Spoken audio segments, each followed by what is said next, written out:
大家好，这里是好妈厨房。今天分享一个润肺止咳的萝卜蒸枸杞。儿子这2天上呼吸道感染了，咳嗽嗓子疼睡不着。一位老中医教我一个土方法，先把白萝卜去掉头和尾，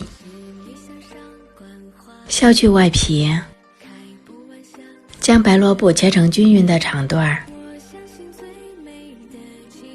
切成这样就可以了。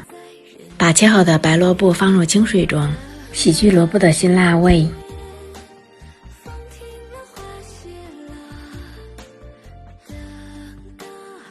用勺子把萝卜的中浆挖掉，也不要挖得太薄，容易破。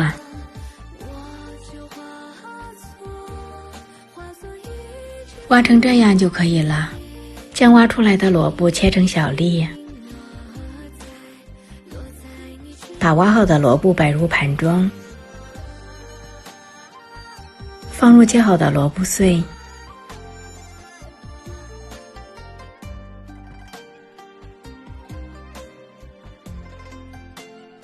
冷水上蒸锅，大火蒸35分钟。趁这个时间把洗干净的枸杞放入碗中，加入温水泡10分钟左右。现在萝卜已经蒸好了，放上泡好的枸杞，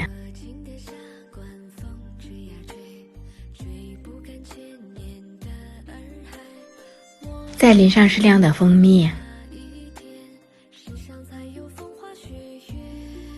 盖上盖子再蒸5分钟，不要蒸的时间太长，蜂蜜容易流失养分。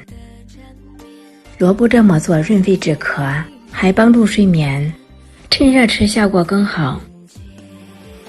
这里是好妈厨房，欢迎大家留言指导，喜欢我的视频就关注我吧。